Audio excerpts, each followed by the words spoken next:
Pricing. It's one of the hottest topics that I talk about. And it's one of the primary questions that people ask me when I go on a listing appointment. What do you suggest we list our house for? Well, let me get this out right away. I never suggest a price.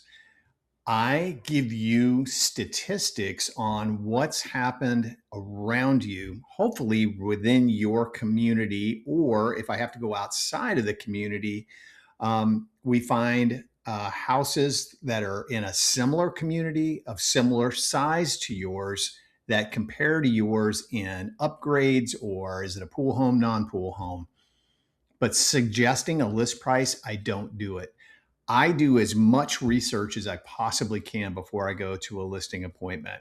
I know every single house that's sold in a community. I'm going to use the example of Del Webb of Lakewood Ranch. We've sold 45 houses in there. So I'm going to pull numbers off for every single home that has sold in the community in the last year, whether it compares to your home or not. Why is that? Because every time I'll hear, well, our friend Betty sold her house. Oh, okay. Well, your house is 1,800 square feet and Betty's was 2,650 square feet. Not a good comparable. Or they had a pool located on a lake. You have no pool and you don't look at a lake. You back up to a neighbor's house. So huge differences there that we want to talk about. And I say it in all my videos. Don't hear the highest list price. Agents are going to come in. I was just looking at comparable sales today for a client. The agent started the list price off at $759,000. Now, I'm not saying I don't know the agent. I don't know the sellers. Did the seller say this is what we want to list for? I don't know. But they dropped the price. They dropped the price. They dropped the price. 245 days later, the house sold for $640. So, what's the point? I always say to people, what is your carrying cost?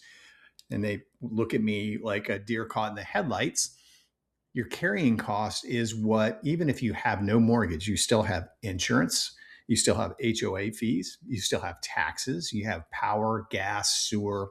So what does it cost you to sit there? You've decided you're going to sell. So let's just say your carrying cost is $2,000 a month. So every month that you don't sell when you're on the market, that house is tick, tick, tick. That $2,000 is coming out of your bank account.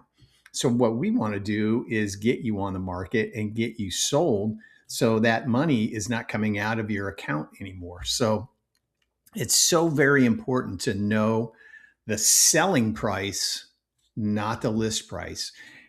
Ask an agent, what is the selling price of my home? What do you feel like it's going to be? And then see if they answer that. And they should give you all kinds of research that they have. I use the MLS, which is the multiple listing service that us realtors use. I use a website called Realtors Property Resource. I'll go to Zillow. I'll go to realtor.com. I'll go to the tax records. I'll go to every place I can possibly find something that gives me a reference on what your property may sell for, price per square foot in particular, and how many days on the market. You have to consider that. You don't, in this buyer's market, you don't want your house sitting there for 90 days, 120 days, because buyers that are looking in the area are shopping every day. They're online looking every day to see if there's any new listings, new listings, new listings. They're not looking at the ones that have been there 120 days. Chances are, unless they just started their search and they happen to come across your home. So you don't want them sitting there. You don't want it sitting there getting stale, because people will ask, why is that home sitting there for so long? 120 days on the market. What's going on? I don't want to guess at any of this information. I want to be absolutely positive. I've actually told sellers before, when I've done all this research, we've talked through the whole process. They want to list at a price that's $100,000 more than what I think the home is going to sell for. Why? I've given you all the numbers. I've shown you active listings, which is always the highest price per square foot because they haven't sold. Pending sales. What was the average price per square foot of those homes that are in a pending sale status? And then the homes that sold. And then again, in this ever-changing market that we're in, don't go back a year. Don't even go back 6 months if it's possible. Go back 60 days or 90 days and see what's sold around you that compares. Again, I try to do 20% plus or minus on square footage. You'd like to compare, let's just say, a 2-bedroom, 2-bath den to a 2,000 square foot home. You don't want to compare a 3-bedroom, 3-bath with a den, 2,200 square foot home. Completely different buyer. If that's all you have to work with and it shows a good price per square foot, then you can use it, but it's not a good comparable sale. So again, I do as much research as I possibly can, and I hope the agent that you are using or planning to use is going to do the same thing. Ask them how many different sources they have. I hope they don't say Zillow, because Zillow will tell you they're wrong 60% of the time. So I look at Zillow, and sometimes I actually agree with Zillow. Very rare, but I do agree with them sometime. So you want to know what your house could or should sell for, what buyers are looking for in your particular neighborhood. What is it? I always like to say we're selling the lifestyle as much as we're selling the home, especially in this communities like Del Webb.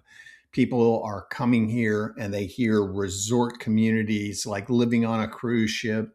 There's a restaurant in the community. There's a lagoon style pool. There's a gymnasium. There's all these clubs to join. There's all this. So yes, we are selling the home, but we're also selling the lifestyle with that home. So that's very important that you get all that information in there.